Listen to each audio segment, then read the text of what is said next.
There is a podcast about an island in the North Atlantic where people have been looking for an incredible treasure for more than 200 years.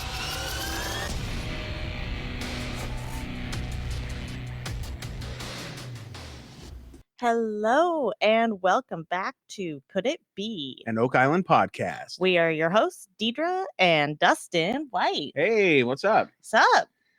Oh, Funny seeing you here. yeah, it's Happy New Year. Happy New Year to you. It's the first episode of 2020. Oh my gosh. 2020. 2020. Is your vision 2020? Yeah, actually. Mine's not. Well, Mine's really bad. I think it might actually be better than 2020. Wow, look at you. That's how you see all the clues in the treasure hunts we do. That is. I see all the clues. That's how you don't see the clues. Hey, I win. I find the clues. Don't worry. Sure. So we had a little bit of a break from Oak Island. Yes. But now we have this fun new episode. Mm-hmm. And we're here to chat about it. As always. Yeah. So we had Triptych. Yeah. Tech. Triptych. I think that's how it's pronounced. Wicca. No.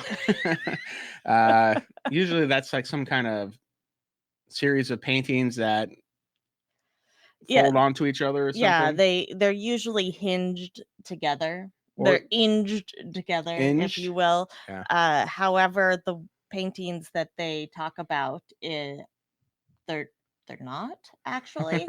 There's a set of pendants, which are ones that is just like a set of two paintings. Mm-hmm.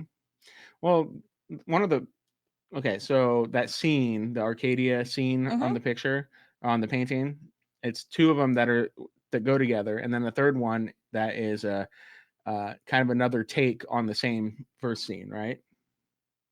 That's what I got out of it. No, so I guess we can just dive straight into the theory. Is that where we're at, or do we want to talk about everything else first? I don't know.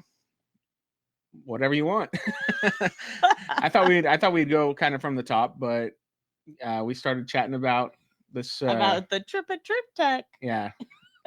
Okay, so we were talking about the paintings done by Brousseau? No. Not Brousseau. Nicholas. Brousseau? No. Wow, I'm just like... Okay, Brousseau is the gal that is at the St. Mary's University. Yes, that does all the testing for him. Okay? She doesn't paint. Maybe she does paint. Well, she didn't paint back then. Okay, she hasn't found the Fountain of Youth.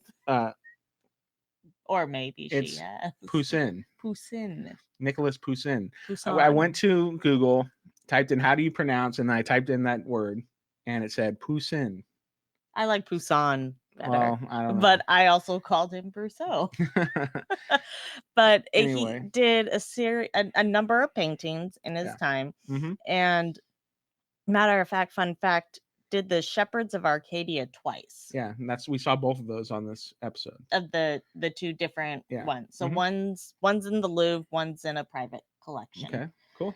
And they were kind of, well, the second one was reworked, if you will. And even then, that painting was done based off of another painting from someone else. Mm-hmm. Anyways. Yeah, well, I don't know a lot about him. I know that he's the keeper of secrets, apparently. Oh my gosh. Did you laugh when you saw that? So when they're in the war room and they put up his face and right next to it, it says keeper of secrets. I lost it. Like you weren't with me, but I was watching it and I just laughed hysterically because we had just named Charles keeper of secrets. Yeah. And we had shown that on our pregame for Curse of Oak Island. Mm-hmm. And so we have a pregame stream that we do an hour before the Curse of Oak Island starts. Yes. On our Facebook page, facebook.com/OakIslandPodcast. Okay. And we do 30 to 45 minutes of just us chatting about what's coming up in the next episode. Yep. And we show off we have, our trading cards that we're doing for the Curse of Oak Island and for all the characters and all of, those silly characters over there on Oak Island, and putting our own little twist and fun little stories on them. Uh-huh. And we showed off on that last live stream on Tuesday, a Charles Barkhouse's card. That's right. And Charles Barkhouse is the we said Charles Barkhouse, keeper of secrets. Yeah, just because it seemed fitting. Yeah, because And then he's we a shared that, Mason. yeah. You know, he's got the whole Templar thing going. Everybody's got rumors about him, even though, he's a totally rad guy, I'm sure. We're just like to have fun with it. But Yeah. it's just funny that is what we showed off on our live stream. We had no idea this was coming in the episode. And then all of a sudden, this guy is the keeper of secrets. We're like, we thought Charles was the keeper of secrets. And Charles is like doing a double take at the thing. He's like, no, that's me. Give me my name back. Yeah, pretty funny. Yeah, it was pretty hilarious. I thought so. At least, I thought so too, because I literally lost it and had to like rewatch that section because I was laughing too hard about the keeper of secrets. That's pretty good. So Charles is the keeper of secrets, but so is this Nicholas Poussin. Okay. Yeah, maybe, I don't know. Mr. French guy. Painter dude. Yes. Yeah. And so we had Corin Mole. Is that how you pronounce his name? Mall. Yeah. Corin Mall. He was a guest in the War Room, and he's chatting about the Nicholas Poussin. Yeah, Mr. French. Chatting about his paintings and how they can relate to secrets of Oak Island. Yep. So one of his main, like I think the first painting they showed was the 1627 painting of the Shepherds of Arcadia, like what you mentioned before. Do you know if that's the one that's in the Louvre? The first one, I believe, is the one that's in a private collection. Okay. And then the second one is in the Louvre. Okay, cool. I think. Yeah, and on this in this painting, there's the words on the side of this, like, because it's like a tomb, right? It is. Or like a, I don't know, some kind of it's a tomb. It's a gravestone or something. Yeah, but it's elaborate. It's big. It says "Et in Arcadia Ego." Yeah, and Corin Mall says that he thinks it could be an anagram for Geet Neo Arcadia, which means excursion to New Arcadia. And yeah, I mean, anagrams have been ways to hide things for a long time. Yeah, they have, but why did Arcadia not get changed within the anagram? Why would it? Oh, I don't know. I have questions. Yeah, it seems like not enough of it was changed to make it so that, because I mean, if you're only changing the what becomes the beginning, right? Yeah, et in and ego. I mean, that's not very much a change. It seems like it's pretty easy to figure out. But I mean, anagrams and mirrored writing and such have been around for a very long time. I mean, we see that with Da Vinci and all the things. No, I'm not talking about the Da Vinci Code, but yes, Da Vinci actually wrote in mirrored writing to help. I don't know, so people couldn't just read his stuff. That's how the Tooth Fairy wrote at my house. The Tooth Fairy wrote backwards. Yeah, like when you lose a tooth when you were a kid at my house, the Tooth Fairy would come, take your tooth, leave you a buck or two or whatever it was, and leave a note that was written backwards. I did not see that coming. It was. Yeah, all of a sudden, that's how the Tooth Fairy writes. Yeah, apparently. That's what I grew up knowing. That's interesting. So the Tooth Fairy is actually what got you into cracking codes and into treasure hunting, I guess. Yeah. Thank you, Tooth Fairy. Shout out to the Tooth Fairy, man. I'm sorry. That's really funny. Yeah. Now, as far as this Arcadia, okay, it seemed really interesting because the rest of the presentation actually has to do with a bunch of treasure hunts that we've been involved in. Okay, it doesn't have anything to do with the treasure hunts we've been involved in. It has things, or they discuss things that we've researched for treasure hunts that we've been involved in. Yes. What he said. Yeah. But you should say that more often. It just whatever. And it just, I was like, hey, I know all about that Mr. Verrazano. Yeah. Giovanni de Verrazano. Yeah, and I know I know stuff about him because we've had to research him. Arcadia, which is now Acadia, which is a treasure hunt we're working on right now. No, Acadia is not a treasure hunt. No, it's the location of one.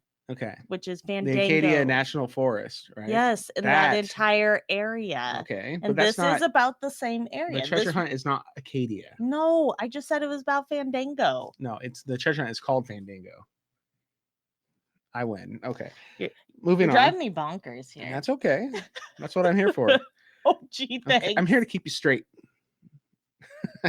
There's no keep me on the straight and narrow. I'm kind of like, boo, boo. Yeah. Well, anyway, Verrazano. Yes. Him of Hard Word. Him of Hard Word, That's Giovanni de Verrazano. Yes, in 3 balls. Mhm. Okay. So yeah, we've researched that guy a lot for The Secret Mhm. and his relationship to clues that could point to buried treasure in New York City. Could it be? Yeah. Well, we think it's actually Brooklyn. Yes, that is true. Yeah. So tangent. So in The Secret, in the poem that goes with that people think go with New York, it says of him of hard word in 3 vols. And we think that 3 vols means Giovanni da Verrazano, and him of hard word is the word like him is Giovanni of da is day of in French, and then Verrazano or Italian. Verrazano is hard word because there's a giant bridge in New York that thousands and thousands of people cross every single day. It's called the Verrazano Narrows Bridge. And when they built this bridge way back in the day, they misspelled the name of Verrazano. They only put 1 Z in Verrazano's name, and Verrazano has 2 Z's in his name. Yes, he does. And it's been misspelled for 50 years. Literally last year, they fixed it. Or no, I guess it's 2 years ago now. In 2018, October, they finally fixed it, but they haven't changed any of the signs yet. But officially, it has 2 Z's in its name now. Well, and they said they weren't going to fix it when it was pointed out because it was too hard. And it's too expensive. Yeah, it was hard for Americans to apparently figure out an extra Z. Like, come on. Yeah, so hard word is literally Verrazano because it's so hard to spell, and it was misspelled forever. Him, Giovanni of Verrazano, because he's from Verrazano. He's Giovanni of hard word, yo. Yeah, Deidre actually figured that out, and I thought that was brilliant. So, anyway, enough on that tangent. Almost over. It was just really fun to see him brought up on Curse of Oak Island. And ironically enough, this treasure hunt, The Secret, also has to do with clues hidden in paintings. Yeah. I mean, I'm just saying. Yeah. I mean, I bet this Corin Mall would be good at deciphering things in The Secret. Should just send him a copy. Yeah. See if he can crack it open. Yeah. I bet he'd be into it. Yeah. Why not? Okay. And what did we talk about the other painting with Midas? Not yet, but so is it? I think it's the 3rd one that they do the overlay on. Okay, so yeah, he might be good at it at The Secret because a lot of people think that you have to overlay the paintings onto real maps. You know. Yeah. Yes. She's not so into it, I guess. I have a hard time with it not fitting on Nolan's cross just right. Okay, I'm talking about in general, like with The Secret. Yes, that's a bit of a stretch too sometimes. Okay. Yeah, we'll talk about that when we get to the 3rd painting. Go ahead with the 2nd painting. Midas. Oh, the Midas touch. Yeah. Something he's painting. He's washing himself in the river, which then it runs into the river and turns it gold, which he's saying would be a reference to the Golden River, just Gold River. Yeah, Gold River, just north of Oak Island that runs toward like New Ross. Yeah. Exactly. Yeah. So, I mean, sure. Maybe. I mean, that's actually not too bad. I thought that was a good fun because that painting, the Midas one, was like was that like a sequel to this first one of the Shepherd's Arcadia? I think it was just a part of the series. I don't know. Yeah, I think they go together though. And then the 3rd one was the Shepherd's Arcadia again, was just like a redo. I mean, I think he was commissioned to do it. Yeah, Yeah. So it says, it says Poussin creates the Shepherd's Arcadia, the 2nd one in 1637 for Pope Clement IX. So that's the one that he uses to kind of triangulate where he thinks the treasure could be on Oak Island. Okay. So he lines up the top of the painting. He overlays it onto like Nolan's cross. The top of the painting fits underneath the cross. Like right at the boulders, like the cone. Yeah. So like Nolan's cross is the 5 rocks. There's the up and down and the left and right. The left and right would be what? The crossbar? Yeah, sure. Okay, so we have the crossbar of Nolan's cross, and the southern side of the crossbar, the southern side of the other part is what he kind of uses to line up the painting, and then draws a star through it so that they can use the other boulder that wasn't used, or there's the fifth. Yeah, the fifth boulder that's in the southern part of Nolan's cross, the lower part, that's in the middle of the arm, or that up and down part. Right, because he points out that you only need 4 boulders to be able to create a cross. So maybe the fifth one is that point in order to create the pentagram. Something to be able to triangulate off of. Yeah. Yes. Yeah. So, and that puts him in the swamp right near the eye hole. The eye hole. You really love that. It's just the eye of the swamp. That's easier. Well, I guess eye hole is probably easier to say, but eye of the swamp is like. But it goes with the ice holes. I feel like they hold hands. Oh, I think eye of the swamp just sounds nicer. It's the eye of the swamp. Yeah. Eye hole just sounds gross. You sound gross. Look at my eye hole. It's right here.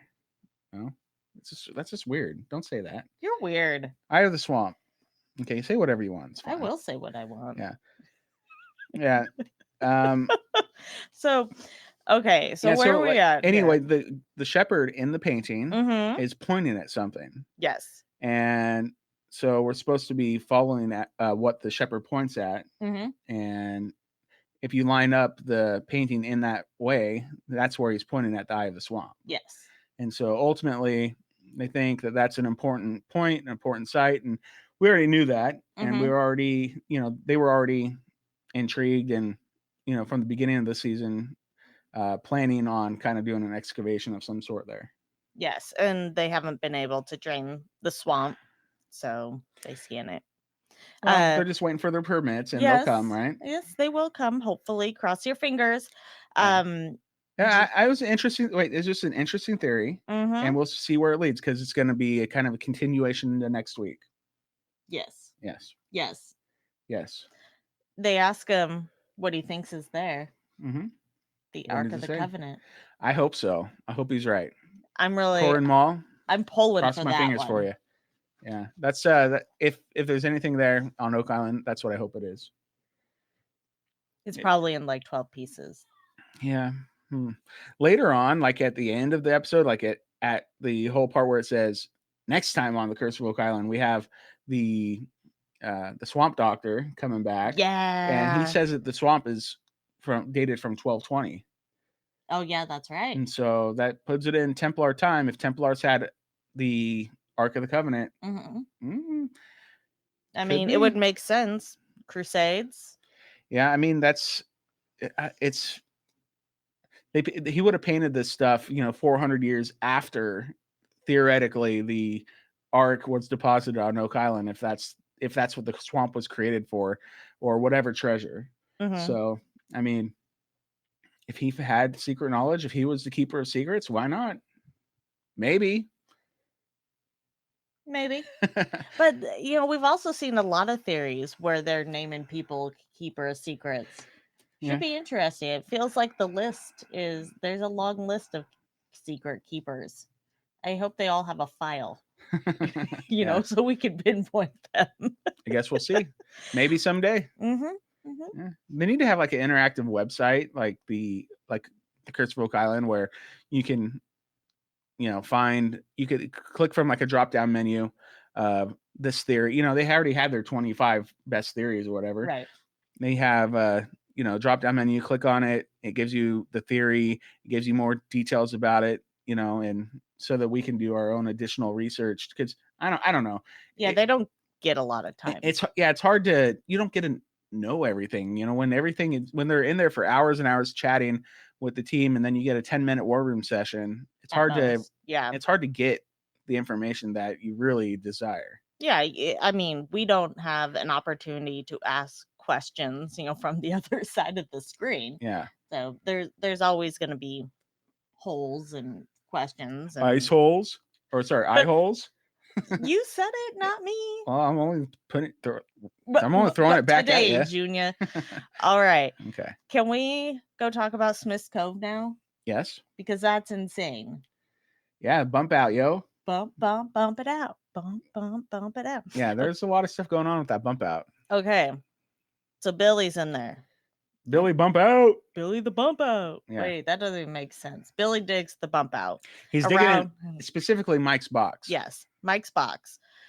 I haven't seen Mike in a bit. No, well, he's done with his work there. So he's like, I'm going to build the bump out. I'm going to discover this box and peace out. Peace out. You go dig it. Peace out, players. So Billy's scooping alongside Mike's box, where all the cobble is. Mm-hmm. And then I love Rick practically dives into the hole. Yep. I mean, classic Rick. Classic Rick. I know. He's got his khakis on. First one in. Yeah. Last one out. There's a pool down there. Yeah. He's got to get in it. Yeah. I feel like he probably has a few extra boxes of clothes on the island because he's always jumping in the hole. Mm-hmm. And then he's always in the same outfit that's clean in the war room in the next scene. Yeah, exactly. Yeah. So funny. Something I thought was funny is when he was talking to Laird, mm-hmm. and he's like, Laird's like, they're stacked in there. And as Rick's saying, he goes, well, I'm not going to make a statement about it. Like he's trying to get Laird to admit. Well, Laird is a professional. Yes. Laird has, the credentials. Uh-huh. If you get Laird to say something, it means a lot. It does. That's why he's like, well, I'm not going to render the opinion. Mm-hmm. Let's get the professional to. He always loves people to render their opinions. And then... Wait, who was all there? So we had Billy. People. Rick, Gary, Laird, Jack, and Scott. That's who was there at the beginning. Yeah, and then Paul shows up. Paul and Doug. Mm-hmm. Mm-hmm. And Terry. Yeah, I think Terry gets a special welcome. Yeah, he does, and so does. Oh, and Steve Guptill has a nice epic, it's almost like I don't know. He has his own little entrance, What did the clouds part? No, not shine quite a line that. down. He's like, I am here to. It was like a camera shot just on him, and he was like just boldly walking down to render his own opinions and stuff. If we could slow that down, and it's like Steve coming in to save the day. Not all heroes wear capes. If he's got a long catwalk scene. Yeah. Sometimes they have scepters. Sometimes they have scepters. Yeah. So. Okay, I have a problem. Yeah. Paul was explaining that they're in uncharted territory. That he was making a big deal about this has never been documented before. Nobody has been searching and has found this before. And Rick then says something like, well, he believes it's Restall work. That it mimics Restall work. Okay, I can be on board with that. That's kind of is it a letdown though that Restalls were basically the ones that were just before Dunfield, mm-hmm. In the 60s and 50s. So I mean, it wasn't that long ago. And how did they even build that way out there without building a cofferdam system like Dan had or something that was even much further out than Dan? Well, it's kind of you and I talked about how this could even be possible, mm-hmm. be Restalls. Mm-hmm. So were they more patient than everybody and worked with the tide? I believe so. So did they, when the tide was out, they worked on building something that was going to divert water from that specific area, right? Yep. And then as the tide goes out again, keep kind of pushing mm-hmm. out. Because they did note that this section of the where the box ended up, mm-hmm. where Mike's box is kind of at the southern end of the slipway. Mm-hmm. So they probably found the slipway, mm-hmm. Restalls, and followed it to the end and did some sort of excavation at, when it was at low tide, they would build up their thing until they were able to basically block off the water from the area and do their stuff. Mm-hmm. Makes sense to me. It does. And because because like when Mike found the box just chilling out there, nobody had seen it before. Apparently, I don't know. Maybe it was covered up and it got washed away. I don't know, but it was at low tide. Like the bump out wasn't like completely built yet. Like they had built the frame of the bump out, but they hadn't stopped the water yet. And he's seeing this thing in their bump out area. So I mean. But like you said, it's low tide, but they did still have part of the cofferdam up. Yeah, but it wasn't blocking any of the water. All the water was able to rush in and rush out. If it was high tide, the whole area would have been flooded. Yes. And so they had. I'm just like what you're saying. I'm just going back to what you're saying. The rest stalls back in the day would have had ample time to look and research this area, and they could have built like their own little cofferdam that was a giant rectangle extending from the slipway, what they knew of the slipway, all the way out to that spot or even further, who knows, and cut it back in. And that's much easier to build something that'll block the water from that specific area than the entire cove. No, I concur with that statement. Just so you know, I concur. Good for you. Good, thanks. Yeah. And the other question I've seen brought up is, if it is rest stall work, why don't we have any type of documentation of it? Like, why wouldn't they write something down? Maybe they didn't. They just haven't found it yet. And that was my thought. Maybe they lost that piece of paper. Well, look at Dan Hensky. He's finding new things all the time. Exactly. Look at Shaft 9. Yeah, maybe it got washed out in the tide one day when they were recording it. I mean, he has this huge map and he's out there standing. He's like, can't believe we have to give up this project. And then he gets hit by a wave, he gets knocked down, the map gets taken out to sea, and that's the end, right? Oh, I have this vision of the rest of it was like, and they did some dangerous stuff, so why not get hit by a tide? You ever see that video of them in the motorcycle cage? Yeah, that's insane. Yeah, those guys are crazy. Crazy but bold. Sometimes you got to be bold if you want to find treasure. Yeah, well, they're bold. Well, it's like in the middle of the bump out, and we see obviously Doug's excited because he ends up going in and dig. He's a little digger. A little digger. He finds these the platforms, right? And he thinks that there's a platform, then they would have like a ladder where you could go down to the next level, and there'd be another platform and go back over, and there'd be another ladder to go down. It gets me thinking about the money pit. Right. Every 10 feet they found a platform. That was my first thought. So, I mean, it just makes sense that that's what it would be for. That's probably what Doug was thinking the whole time. I just never put that together in my brain, and it's like, duh, should have. Like, why would there be something every 10 feet? Well, only because in order to get down to the next level. Yeah, to keep it from collapsing. Yeah. So they built some kind of structuring inside to basically a big giant scaffold embedded in the earth to help you get down to the treasure. Exactly. And it probably doesn't look exactly like each 10 feet. Probably doesn't look exactly like the animation that is shown. They probably would be a little bit staggered. I don't know. I think it's exactly just like the animation showed. Why would they lie to us? Do you also think that there was giant crates of treasure that was being pushed down the slipway? Heck yeah. That's a historical representation of what really happened, okay? I mean, one guy pushing this giant thing of gold that weighs it falls off the side. That weighs like 20 tons across the slipway is exactly what happened. Man, I gotta find that animation. It's my favorite. I know, it's a good one. Like one dude pushing all that gold. There's no way he's moving that, Oh man. One chest of gold weighs like 1,000 pounds, Like, I mean, it could. It's just like, it's heavy stuff. It's not like you can just push it across this and it wasn't even like a smooth slipway, or maybe they had a way to smooth it out back in the day. I don't know. Like put like a if they're logs and they rolling. Yeah, it's not like the logs, what are those cribbing spikes for? They're there to hold those into place. Are you talking about the cribbing spike that Gary found? Well, I'm just like that. There's probably thousands and thousands of those, yes. Maybe. Gary's found a few. He has. But in Smith's Cove, he's found one. No, he's found more than one because he found some at the slipway last year too. In the bump out, he's found one. Okay, fine. Yeah, fine. Gary kept reiterating when they were looking at this area. He's like, "Those are stacked rocks. Those are stacked." You know, like those were that cobble. They kept calling it cobble too. Yeah, and it made me think of cobbler, and I was hungry. I thought it would make you think of turkey. Gobble gobble. Cobble. Gobble. Cobble cobble. Yeah. That seems more your style. Obviously, I'm thinking about dessert. Mm. And you cobble, like turkey cobble. too. You like turkey too. I like ham. Cobby, I like ham at our holidays. You like turkey. Ham. We've had this much better. debate on here so many times.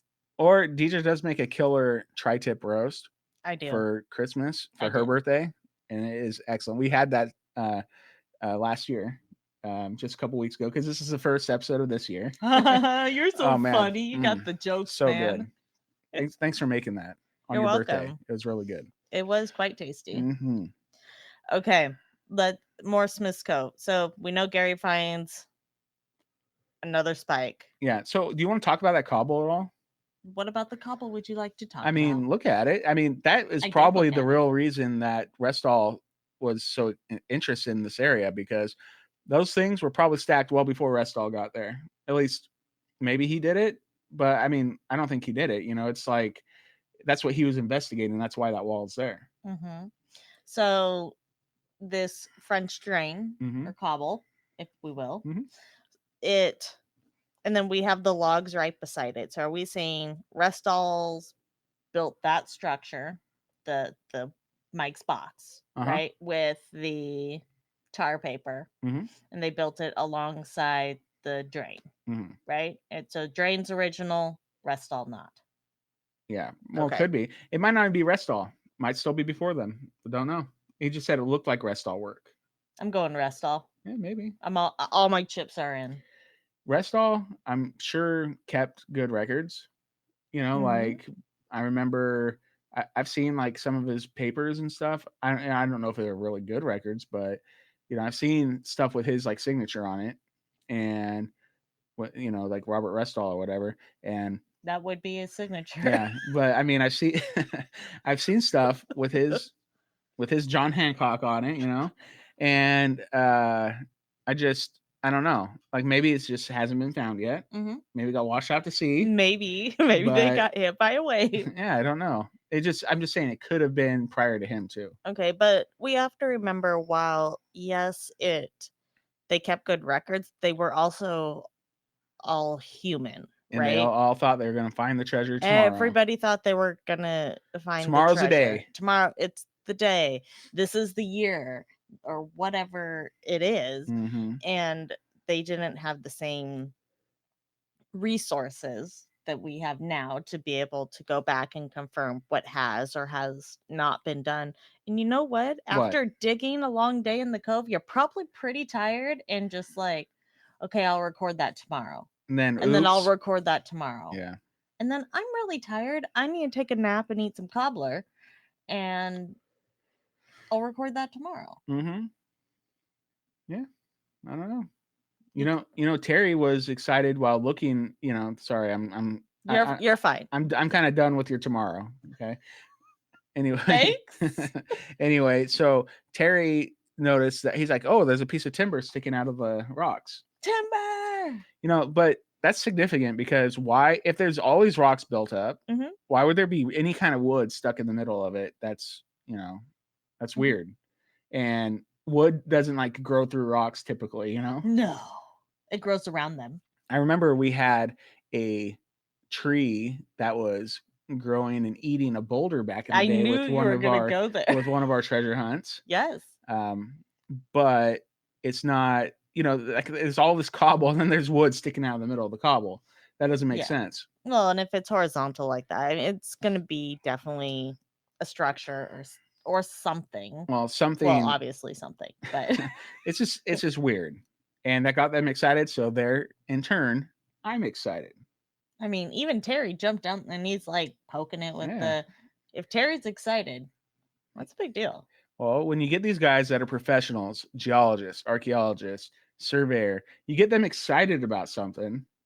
Like if it was just like meh, they'd be like, okay, Meh. good guys, whatever. I'll keep collecting my paycheck. Right. But if they're in turn, like looking at something, they're like, whoa, I want to know what that is. That doesn't belong there. That's when we need to get excited. So if on the meh meter, if on the meh meter, it's a whoa, then we should be excited. Where's whoa? Whoa's the like high end, like, wow, it's a timber. Bobby Dazzler. Okay. And the very bottom's like a meh. Yeah, it's definitely high on that scale. Okay. Where does Gary's new spike fall? Like meh or like whoa? Cool. Not like cool, but cool. Because they've already found one. And that's the bummer with some of this stuff is if they find something and it's like, whoa, look at that Caribbean spike or like from last season. Mm-hmm. But now they find another and it's not as exciting as it was the first time. So like the first spike would be like, whoa. And the second one's like, whoa. Yeah. Cool. And the 400th is like meh. I don't know if that ever becomes a meh, but yay. Yeah. I don't know. They had a lot of stuff going on in this area at one point in time, and they want to figure out why. They're doing their best to figure out the why.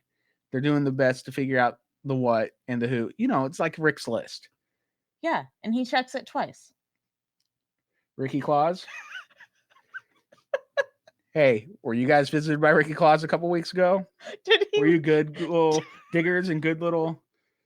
Did he leave you a note in mirrored writing? No, that's it. That's the Tooth Fairy. Okay. Maybe he knows her. They do hang out. Have you ever seen the Santa Claus Part 2 with Tim Allen? That's true. They all hang out together. They get together for special occasions to talk about the holidays and talk about how they can improve children's lives around the world or whatever it was they did. Santa Claus Part 2. Check it out. And Part 1's better. Yeah, Part 1's much way better. Okay, all so right, then what? Laird states he's happy with how things are going so far, so that's good. Heck yeah. Let's see here. So we had a war room scene after that. Okay.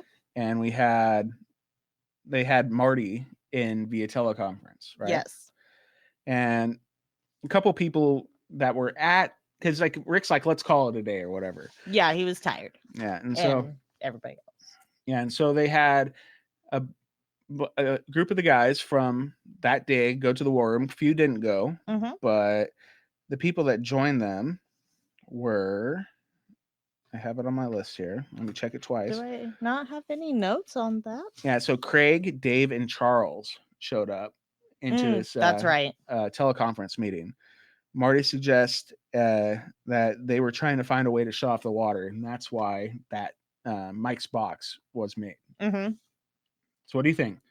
Were they trying to find a way to shut off the water? I mean, that's always the goal, so it seems pretty obvious that that's probably what they were trying to do there. It does. It seems really obvious. And I've been asking myself this question over the last day or so and thinking, okay, if we're going to bury the treasure, right? And you're not going to, you could die, right? And not be able to come back.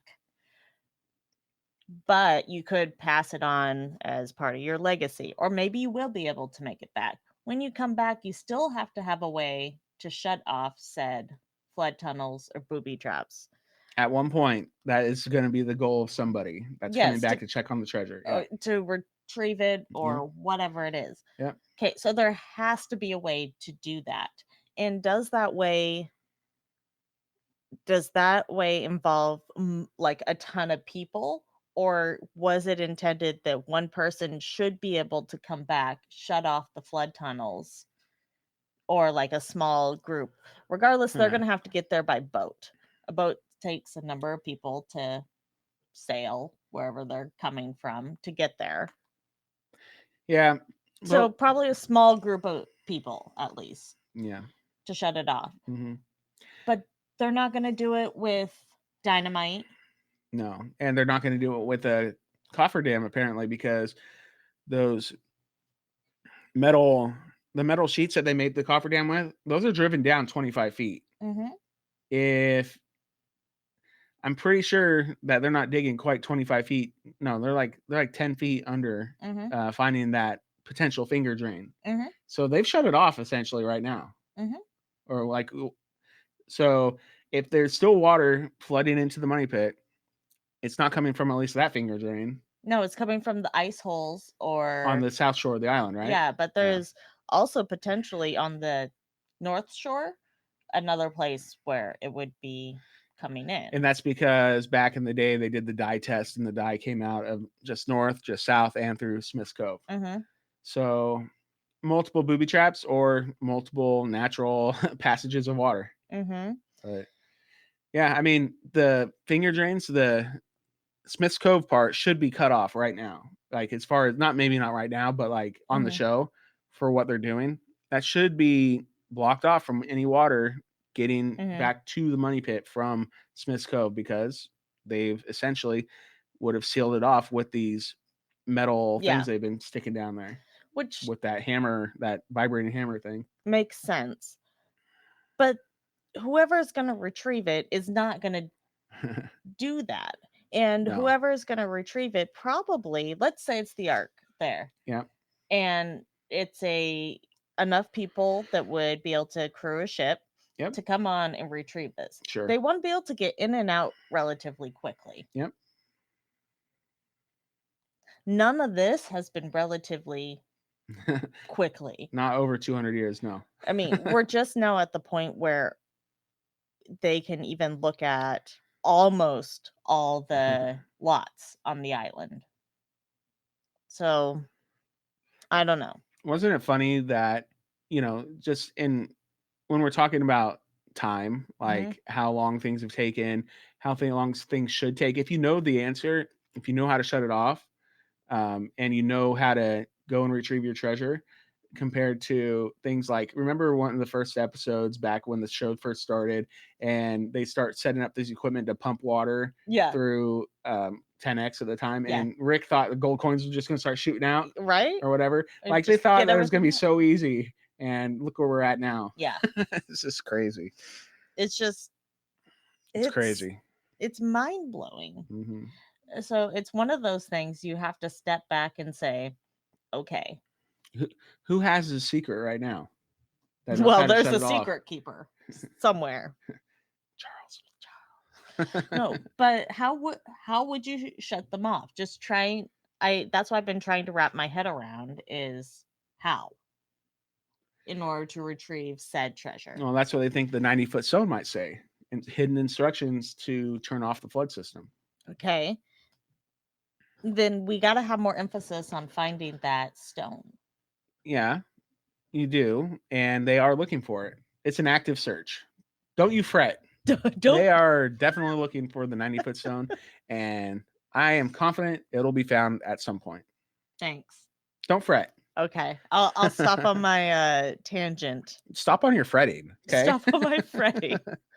Yeah. So I don't know. It was this war room meeting also had Marty and Craig conversing about Craig was noting that the area that they are now searching the bump out is definitely behind Dan's cofferdam. Mm-hmm. But Dan always liked this area, although and how he thought it was leaking toward that trajectory, right? Okay.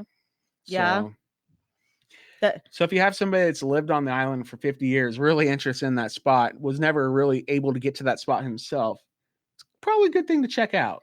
Well, you remember when they brought Dan out, was it last season, and showed him, and he's like, probably would have gone out another 50 feet or something. And he was like, he was right. I guess so. Yeah. And that would have been another $2 million. Or however much it is to make, the cofferdam an wider. Extra 6,000 feet to look at. No, not just 6,000, because if they would have done it, oh, you mean the 50 feet more at the time, it would have been the whole area probably. So it probably would have been a much, much, much bigger project. Bigger radius, if you will. But they knew approximately where the U-shaped structure was, the L-shaped structure. They knew approximately where those things were, so they didn't have to. And that's what they were really wanting. Those were the big discoveries from last year, right? Well, the primary discovery is probably Billy's Wall, but Well, yes, of course. So they knew how far to go out. They knew, from satellite, you could see where Dan's cofferdam was anyway. Yeah. At the time, so they just needed to get basically to Dan's cofferdam because they wanted to be able to look at. They wanted to expose the stuff that he had already found and confirm it, and get new data, document it, yada yada yada yada. All the things. All the things. All the things. Okay, let's see here. Anyway, he tells them to get to the bottom of it. Go dig. Dig, dig, dig. Well, you know what happens? Huh? They dig. Doug digs until the bottom of the box, and they're like, "Stop digging." Rick was like, "No, stop having Yeah, fun." that was kind of strange, huh?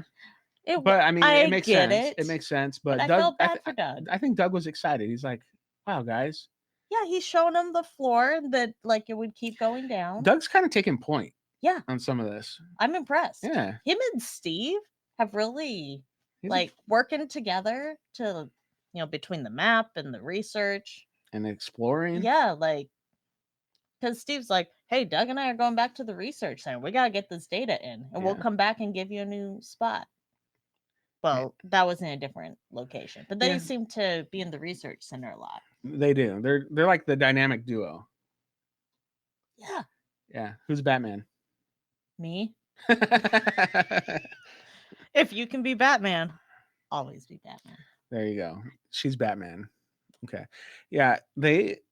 I don't know. I enjoy what they're doing, obviously, because they're not just going in there to plot things and figure out that bump out area, but they're also really invested in the money pit and getting the sonic drilling program going, and finding this shaft too, which, we'll talk about that in a little bit, but I mean, I think the pieces of the puzzle are coming together. I think the way that these guys all work together, bounce ideas off each other, I don't know. I'm just impressed with the progress that's been made and being able to really record it all, document it all. I just think everything's a step up from a couple seasons ago. A couple seasons ago, they did a lot of good work, but they brought in a lot of new people. Not new, but a lot of people that maybe even were behind the scenes at the time that we just didn't see on TV. Because like Doug's relatively new character, Paul's relatively new character on the show. Gary's even he's been there for a few seasons now, but they weren't there at the beginning. So I'm really impressed with all the pieces that they've been putting together, all these people they've been bringing to the island to get all this stuff figured out. Yeah, I mean, how many times have we said it especially in treasure hunts, not working by yourself just because you get stuck in your own head and your own expertise. But solving a puzzle like this, you need to have a team of experts. You need to have people that think differently and have different skills and bring them together. And I'm with you. I'm really impressed with the team they have right now.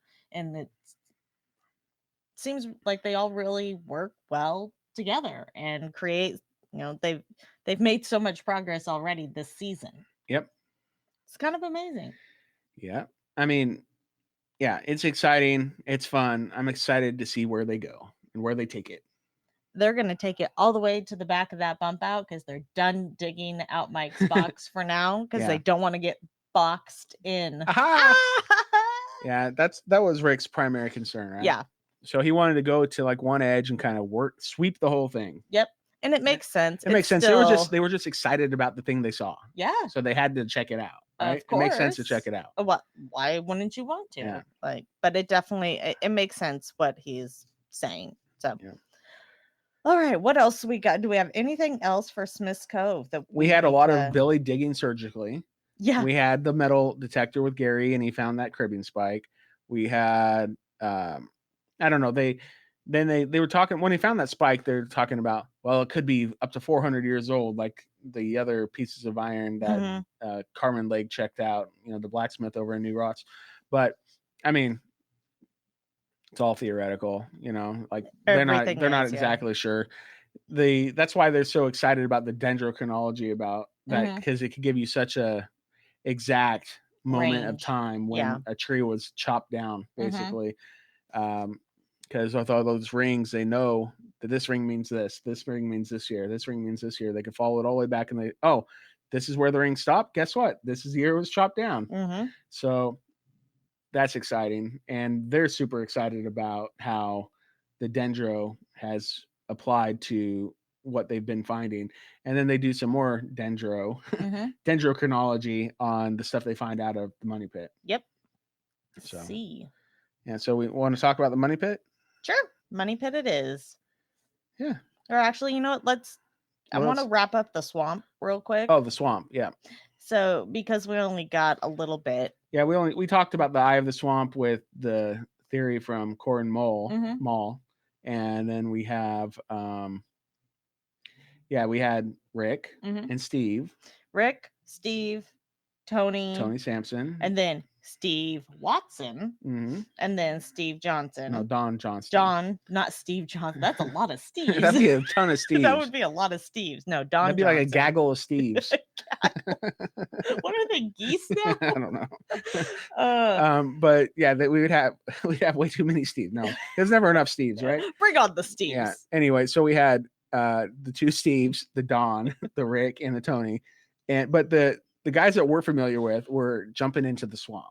The other two guys were like being tugged across the swamp. The diver was in the boat. No, he wasn't. Tony was in the boat. Was he? I thought he was on the outside of the boat, guiding the boat, like as he did get in eventually. But Rick goes, "Me and Steve are gonna get in the water, and then Tony is gonna get in the boat with you guys." I went, "Oh, this seems backwards. Like, shouldn't Tony be in the water?" But it makes sense because Steve has a giant stick. Okay, what is Salty Dog Sea Tours? He's a captain of a freaking boat. Well, okay, so it's okay that he jumps into the boat because that's also his job. Duh. But I'm just saying, usually if someone is swimming in the water, it's Tony, not Steve. Okay, I don't think anybody was swimming. They're just like standing there. But, whatever. Well, so Tony, no, yeah. Anyways, they've basically made this system to run lines through the swamp to scan it because they haven't been able to drain it yet. I was like, oh, this is super creative, just to stick the GPR in the bottom of a rubber boat, and it's like rubber ducks all along. So what they find? An anomaly. There's no anomalies in the swamp. There's lots of anomalies in the swamp, apparently. Dating back to 1220. Oh man, if they drain the swamp and then just like all of a sudden everything is solved, Marty's gonna be ticked because he has been avoiding the swamp for so long. Yeah, well, serve him right. No, that's push funny. you in That's the funny. Swamp. But yeah, I thought that was creative. We know they've got an anomaly. The anomaly was about 3 feet deep, 6 meters wide. 3 meters deep. So about feet in meters 9 to 10 feet deep. 3 feet, I could like put my arm down. Yeah, I guess. Yeah, because through the muck of the swamp. Yeah, because a meter is about the length of my arm. So take that. Take it. Yeah. Take that meter stick. My arm's a meter stick. Good for it. So yeah, but I mean that's not that deep, and it's pretty substantial as far as how wide it is. So worth looking at. Yeah, I think so. Of course, any information we gather is worth looking at. Yeah, it'll be fun to see when they finally put up that bladder system and start using that box thing. I forgot what it was called. You know that how they're gonna kind of like sink in this like thing that'll like box platform. Out. Yeah, and then they keep putting like more and more on top of each other and really sink it down, and then they dig it out and they can excavate it that way. I'm excited for that. Come on, permits. Yeah. We know they eventually happen because they did eventually drain the swamp. Yeah. Yeah, but we don't know that they dug. Yeah, we don't know exactly what they did, but I mean, like our friends at Booze and Bourbon podcast. They did say it was drained. They said it was drained, and they they didn't know what was going on, but they went around Halloween. So in October, at some point, it was drained out. Mm-hmm. So Drain out. yeah, Drain out. no, it's Kimberly from Booze and Bourbon that chatted with us and told us about that. So I'll take her word for it. Well, I believe you. She also lives a lot closer Yeah. to Oak Island than us. Maybe she'll go check it out. Right now, Check. Yeah, go, Kimberly. in the middle of winter. No, She'll slip off the causeway. she'll fall in an ice hole. Yeah, that place that's closed. You're closed. Okay. What else do we got? Yeah, that was swamp. Swamp's done. I'm done with the swamp. Yeah, we have the money pit. Money pit. Sonic drilling. Do do do do do do do do do do do. Yeah. Go Sonic, go. Sonic was Deidre's favorite video game character. Come out soon? Oh, Sonic the Hedgehog the movie? Yeah. Valentine's Day. I think we got a date. I wonder if he does any drilling. I don't know. And I'll be like, look, Sonic drilling. Yeah. Hey, are we gonna? Is that date night? Sounds like it. Sounds like with it a has heart-shaped pizza. Heart-shaped pizza and Sonic the Hedgehog. Yeah. Are we gonna bring the kids? You really think our kids are gonna sit through that? Maybe it's got Sonic the Hedgehog on it. I don't know. Yeah, but it's not He's a like cartoon all character. cartoon. Mm-hmm. We're not taking the kids. Wow. Sorry. So nice. Sorry, not sorry. I know. I'm mean. It's all right. That's okay. I get it. All right, so then, money pit. Yeah, drilling. We got Jack, Dave, Terry, Doug, Scott, and Brennan McMahon. He's from Choice Drilling. Mm-hmm. And they are searching for, another corner of Shaft 2. Yeah. Because they had already found something last Yeah, they already found one wall. We got to have more walls so we can measure to said money pit. Yeah, at about 19 to 29 foot depth. I mean, that was like the sausage they pulled out, that 10-foot sausage area. And they found like a box joint, which would probably have been in one of the corners of Shaft 2. So they're really triangulating the size of this thing and figuring out. Well, I mean, I guess they eventually, for the last drill pro. Today? Okay, so they had already drilled one part down, right?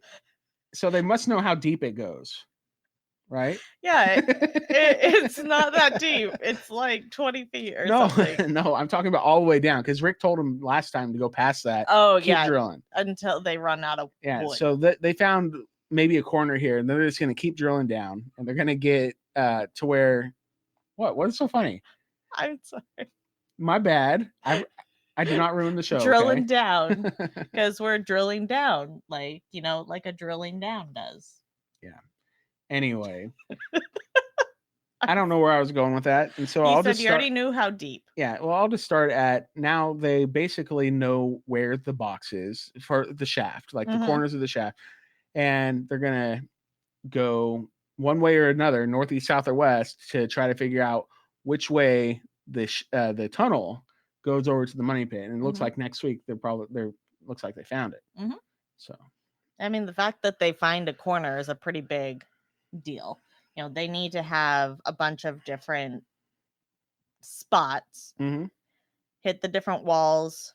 They already know what the size of the shaft should be, and I mean, I don't know. This is just crazy. The whole thing. Steve does join them, and they seem excited about what they're doing. At one point, Terry says, "Hold the phone." I love that. I thought that was really funny. Yeah, hold the phone. Sorry. Yeah, I mean, it was funny, and they're just excited that they found more wood on a third point at that point. Yeah. So 3 points, triangulation, boom. Goes the dynamite. And Steve says that the points are pointing to virgin ground that hasn't been disturbed. So that must mean Dunfield not hanging out in that area. I think your theory on Dunfield is what's happening. Let's open up this discussion. Okay. Because I have seen it floating around the internets this last week about how could they have hit wood at just, so many feet 20 deep, feet, 30 feet. Yeah, and yada yada. And if we know that Dunfield did his excavation, when shaft 2 was there. And who dug shaft 2? John Smith and 2? Daniel McGinnis, Oh, yes. Um, Anthony Vaughn, maybe. I'm not but sure. it was there. Like, it was a giant hole Yep. in the ground still. So why would you want to take your excavator through there anyways? You already know it's not there because Because of what they did. because of what they did. They dug down and then they were going to go across and it got flooded. Uh-huh. So you'd go the other way.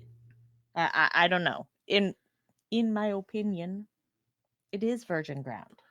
Yeah, well, that's what Steve said, and Steve I is an know, expert, so I but take his word for it. other people on the internet, it is virgin ground, my friends.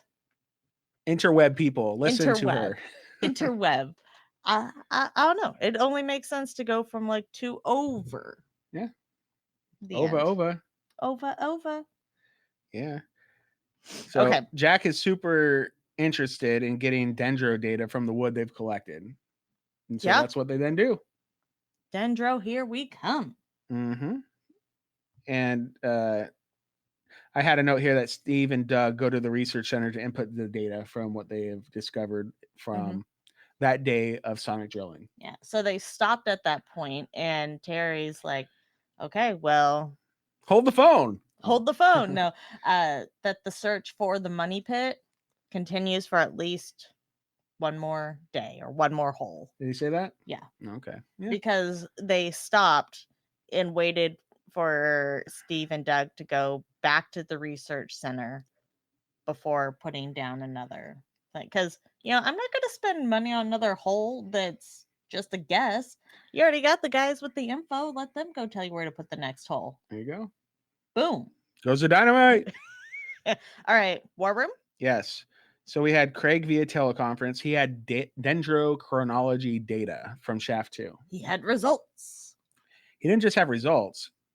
Well, he did have results, but what else did he have? Jam? Well, he had what Clotworthy said. Success. That's right. That was an epic moment. Yeah. Well, that's in between. I have something written in my notes between that. It says Marty is super excited to get the dendro data. Says it's the best data. 1776 dating is received. Like that's what we have. 1796. Craig says that the dendrochronology says that wood was chopped down in 1796. And that's when Clotworthy was like, success. So if that wood was chopped down in 1796, it would make sense for, shaft 2 was put in 1805. Yep. It lines up. Well, it's 9 years apart. Right? So? Oh. How old do you think the wood is that you get from Home Depot? It could have been chopped down, made into a 2x4 not 10 years ago, sure. I guess. I Easily. So also when but it could have been like last week too. I don't know.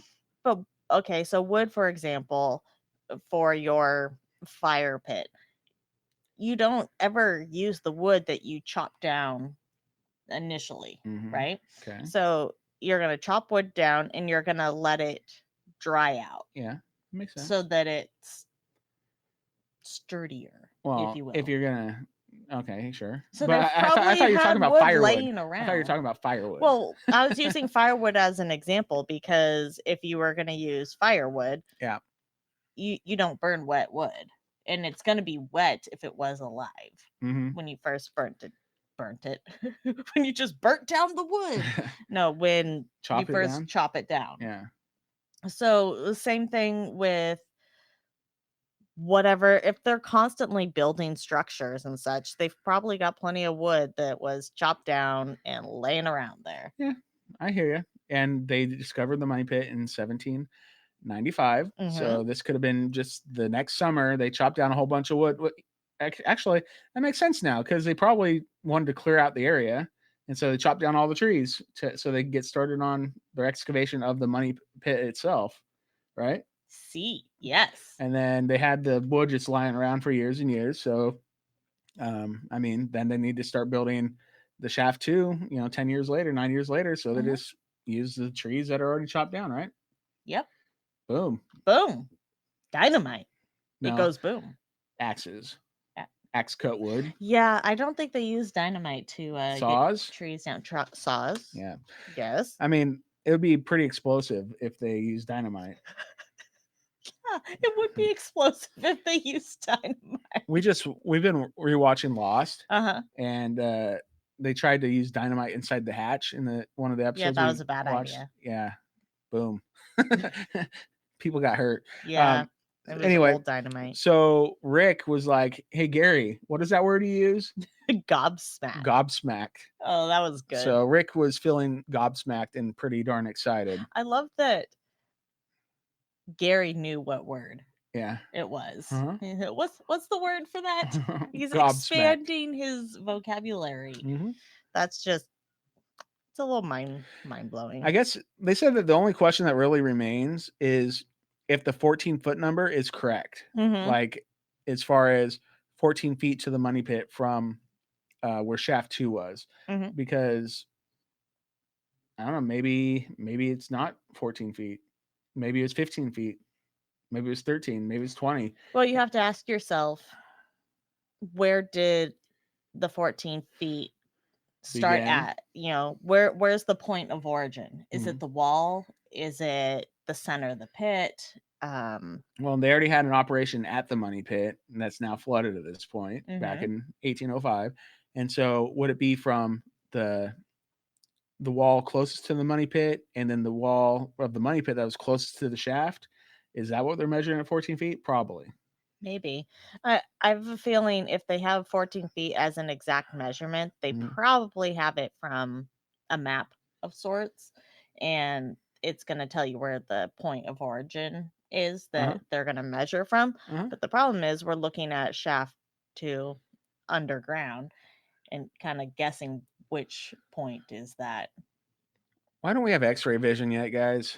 Like, that would make everything so much easier if you could just look and see through the ground. I don't know. Why don't we have x-ray vision? Like, Elon Musk, can you get on that, you know? We need it for a treasure hunt. Yeah. So, Elon, if you could just hurry that up, that'd be great. He seems like he's into that kind of stuff. So. Into making things for treasure hunts? No. I'm just making the impossible happen. That's what I think he's into. So, are you saying Oak Island is impossible? No, but it's hard. It is. X-ray vision would be rather helpful. Yeah, it would be. All right. Marty says they need to go capitalize on the information they have. Yep. And Doug says the money pit may no longer be lost.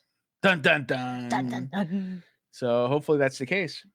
And I think that, then that's the end of the episode. And then we go into the next time on Oak Island, and it sure looks like they found the tunnel between shaft 2 and the money pit. Mm-hmm. So, yeah, I mean, the money pit literally may no longer be lost. They might know exactly where it is after this. So then the question is, okay, at least we will know where the money pit is or was or all the things. Yeah. It's been lost for a long time. But if the treasure's not in the money pit, I guess at least we'll have a place to go off of. Yeah. You don't think the treasure's in the money pit? You think it's in the eye of the swamp? I don't know. That's just it. I mean, no, you think it's in Samuel Ball's cellar. Yeah, it could be. I kind of hope that Samuel Ball got a good chunk of it and just pieced out. You hope he got it all? I said most of it. I hope he left a little something behind for us to confirm. Man, if I'm back then and I found a treasure, I'm not leaving nothing behind. Maybe if you can't carry it like the Ark, I guess. Then yeah, because that might be suspicious if you start dealing in land. So I've got the Ark of the Covenant. What will this buy me? No, I hope that guy got a good chunk of it. Mm-hmm. Yeah. And then was like, sweet. All right. So next time on The Curse of Oak Island. Oh, yeah. They found the floor of the tunnel off of shaft 2 to the west. Westward ho! I guess they're going west. Yep. They found a huge log in Smith's Cove. Gary says, that's one heck of a log. It's very close to the bump out. Yeah. closer to the wall of the bump out. That's what it looked like. And it was a huge log. I mean, it looked like it was probably in diameter about 4 feet wide, 3 feet wide. I mean, that's pretty sizable Yeah, log. that's a big log to get down there. And Mhm. why? And why? Why is the question that we just never seem to get the final answer to. Yeah, the why. It kind of bothers me. Rick says that the pieces are getting bigger and the picture is getting smaller. What do you think about that? It means the wood is bigger and the dendro gives us time. No, it means our target is we're zeroing in, if you will. Yeah. At least in my opinion. And let's see here, what else? Well, we also have Corin Mall is back discussing his theory and the star. So I noted that when the star was overlaid on the next time on part, overlaid onto the Smith's Cove and the swamp, the swamp and Nolan's Cross, I noted that the the stone that is in the middle of the bottom part of Nolan's Cross didn't line up with the intersecting line like that they were talking about in the other one. So I thought that was kind of weird. Maybe there's something we're missing. Yeah, maybe. What else happened? Let's see here. Ed wrote that we see a pentagram on the swamp again, and Swamp Doctor is back. We talked about that. That's Swamp. Dr. Ian Spooner. Yes, Mr. Spooner. Yes, and he says that the swamp dates back to 1220. 80. As far as geologically talking, that's like yesterday. Like it is really recent. I know it's almost 800 years ago as we're talking. It is 800 years ago right now. Oh wow, yeah, 1220. Yeah, but in geological thinking, that's like literally a second ago in the scope of the whole the time that Earth has been around for 4 billion years or whatever. So, but when he hears that, we have Gary. And we were watching this with closed captioning on. Yes. And it literally said on the bottom of the screen, it said, a la Austin Powers. And then Gary says what? It's Templar, baby. It said a la Austin Powers. Oh yeah, funny. that gave us a good laugh. We're like, did that really just say that Gary did it in an Austin Powers voice? It did. Definitely. Man, major props to whoever did that closed captioning. A la Austin Powers. That's pretty good. Yeah, it's pretty good. I mean, it's pretty perfect. It's Templar, baby. Yeah. So that's the end of the episode. What did you think? You enjoy it? Was it a good episode after the 2-week off period? It was. I think we got a lot.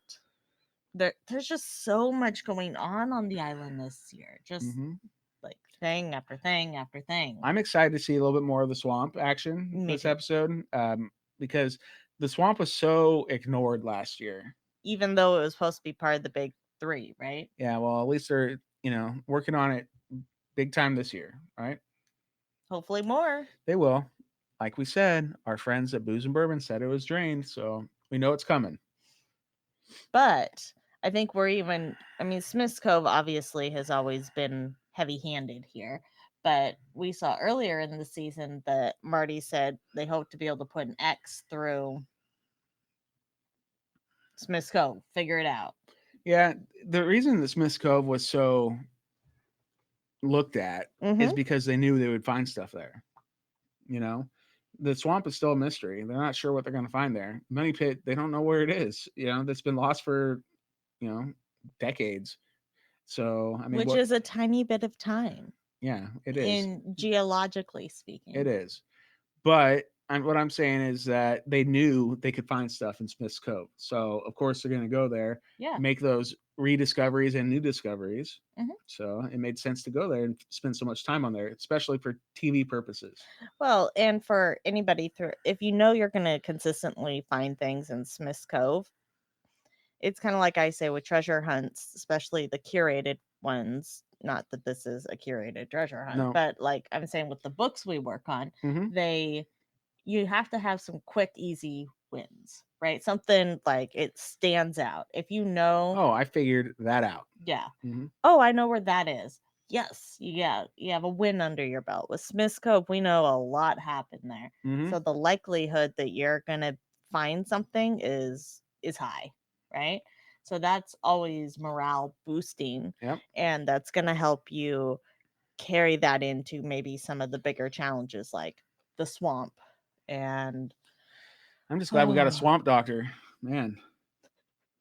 Swamp doctor. Yeah, That's pretty legit. yeah, that's Too what he works legit on. He to works quit. on marshes and swamps. That's like his specialty. So Literally, he's an expert. yeah.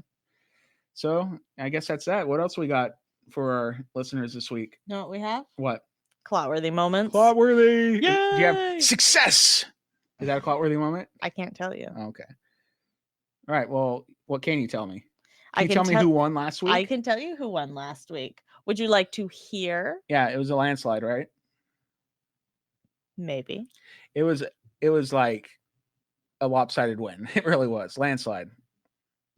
Stacked rocks found alongside the mysterious log structure and in an area where no previously documented search has taken place. Yeah. A landslide of rocks? Rock slide. A rock slide. Yeah, Oh, that yes. was a fun one. That was good. That was good. They're Mhm. always good. What are we saying? They're always good. They're always good. So, yeah, We- that one won last week. Thank you, everybody, for voting. Yep, thank you. We always love the clotworthy moments. Oh, yeah. They're fun. They make it. All right, They totally so do. do we have new contenders this week?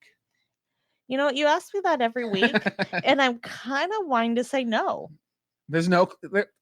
Okay, I watched the show. Okay, I know there's clotworthy moments. I just want to like come in and be like, sorry, I didn't have any, Mm. and see what happens. See if like mayhem breaks loose. Can you press the Could button? it be? Can you press the button? Okay, here's the first one. The Ark of the Covenant, buried on Oak Island. See, I couldn't let Heck that yeah. one go. I love that. That's funny. That's great. It, And I hope it's true. yeah, Yeah. yeah. The Ark of the Covenant. I like it. All right. Could So it what is be? the Ark of the Covenant going up against? An anomaly, some 10 feet beneath the swamp, measuring 20 feet wide, and found near one of the locations identified by Corey and Maul. It is going up against an anomaly. Yeah, but man, that's an awesome anomaly. I feel like this might be the nesting doll of clotworthy moments, Mm. where the anomaly holds the Ark of the Covenant. Whoa. Whoa! Mind blown. Mind blowing! It is the nesting doll of clotworthy moments. Wow. Well, You are welcome. that was fun. Those are good ones. Good choices, babe. Gee, thanks. Thank you, Mr. Robert Clotworthy. Yes, thank you. You always deliver, Sir Yep. Robert of Clotworthy. Sir Robert of Clotworthy. Okay. Cool. So vote, vote, vote. You can vote online on Facebook. Yep. And on Twitter. And you can find us on Twitter if you go to Twitter and type in Oak Island Podcast or at Oak Island Pod, right? At Oak Island Pod. Yeah. Okay. So search for at or Oak Island Pod then, right? Yeah, that's Okay. our handle on the Twitter. On the For Twitter. the tweeting. For the tweeting action. Hey, if you guys don't, like, we're just gonna throw this out there again. Maybe live tweet it. Yeah. It's fun. We I haven't been doing it lately. Deidre's been doing it lately. So sorry if they're not as good as they have if been. they're not up to par, but no, that's okay. You're doing an admirable job. I'm just messing with you. admirable job. So yeah, just go like when Oak Island is airing, East Coast usually. I don't think many people tweet it, live tweet it during Central. Mountain, We did and West last Coast. year.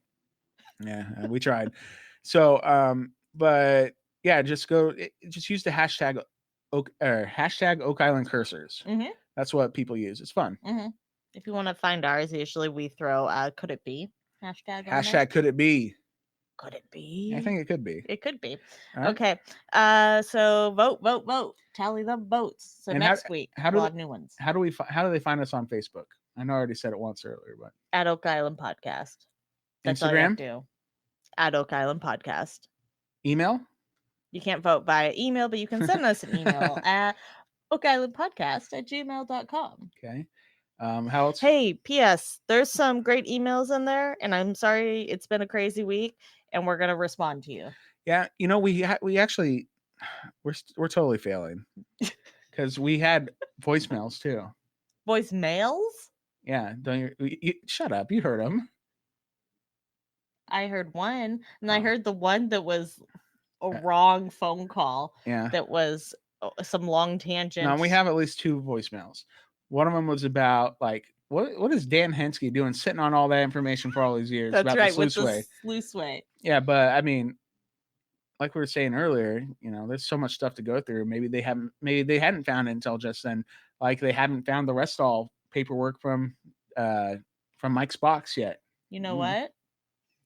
Maybe that's the case. Maybe Dan's keeper of secrets. Dan probably is the keeper of secrets, but he's also a sage. He is the wise sage. He is very, very much so. Yeah. So we're not going to show any cards. We didn't have that prepared, but we have a new set of Oak Island trading cards that you can get if you go to if you go to patreon.com/Oak Island Podcast. You can sign up for as little as $5 per month to get these Oak Island trading cards. Mm-hmm. And first set went out in December. Second set is coming out or is going to be mailed out next week in January. Yep. And they feature cards such as Charles Barkhouse, the Keeper of Secrets. Yep. We have Dan Hensky, the Wise Sage. Mm-hmm. What's another one? No, Steve Guptill, the Royal Cartographer. Steve Guptill, the Royal Cartographer, and much more. Maybe next week we'll show off a couple of the cards on the stream. But yeah, if you want them, go and get them. I mean, they're there, they're ready to go. Mm-hmm. And they're awesome. So it's not too late to get them. Yeah. Yep. Yeah, as long as you join us on Patreon before the end of the month, so before January 31st, you'll be able to, we'll mail those out to you for the January set. We'll mail them right out to you. So yep. Yay. Yay. And it's fun. Speaking of patrons, I would like to give shout outs to a couple of them.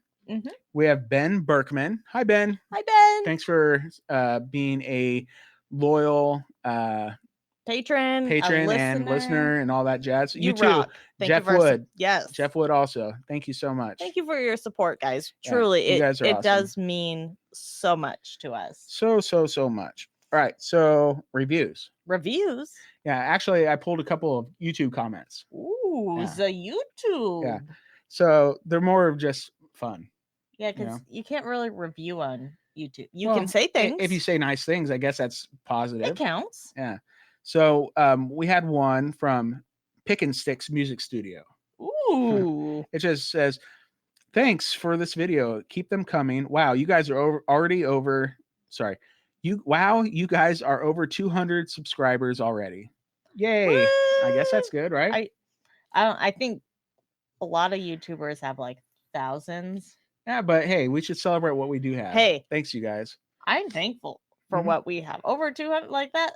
That rocks. Yeah. I really thought we'd have like 2. Yeah. Well, yeah, we got a lot. And then we guys rock. We have a lot. Like everybody listens to this via podcast, like they download it. Like we don't get very many, there's a lot less people going to YouTube to check us out. No, usually it just shows up in their stream. Yeah. But today we're recording this live on our Facebook page, and hi everybody that's watching. And then we, this is going to be a new way for hopefully this gets shared to some of the bigger groups and people will know that we're there. Because I think a lot of people are scared. They don't know that podcasts are free. Mm-hmm. They think that or how to access them. Yeah, they think that it costs money to watch or listen, or like a lot of people just don't know that podcasts are just a free thing. You click on and boom, it's there. You listen to it, enjoy it, have fun, and then it's over. That's it. Mm-hmm. So please share this and tell a friend. Tell a friend if they like Oak Island, and if you like this, you're here watching us, listening to us. So I guess you do. But in theory, you would not have wasted this much of your time. All right. So, and then we have this other fun comment from YouTube. Okay. From Michael Fry. It says the ultimate clot-worthy moment, reciting the 2 Utes question from my cousin Vinny. Is it possible the 2 defendants took 22 specific items off the shelves, had the clerk take money, make change, then leave, then 2 different men drive up in a similar looking car, go in, shoot the clerk, rob him, and then leave? What? Literally, that's what this whole comment says. But have you ever seen My Cousin Vinny? No. Oh. This is very disturbing to me. Do you know who Joe Pesci is? You know, he's Harry from Home Alone, the shorter guy. Yeah. Okay. So he was in a movie called My Cousin Vinny. It's like from the 90s.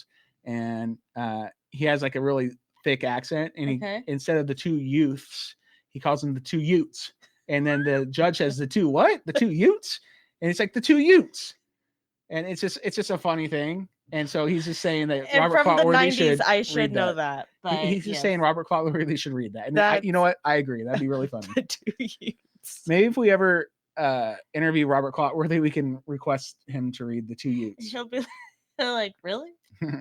It don't pay the bills. Yeah. But anyway, that was fun. Thanks, you guys. We appreciate Pick and Sticks Music Studio and Michael Fry. Thanks for your comments. Hey, we are, if you'd like to leave us a review on Apple iTunes or Apple Podcasts or Facebook or wherever, please do so. We'll read it on the air and it'll be fun.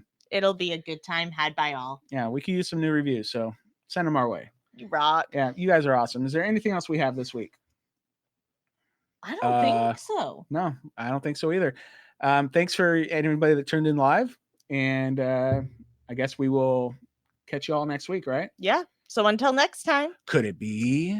You know what the big takeaway today is? That the money pit may no longer be lost. Yeah. That's the big takeaway. Success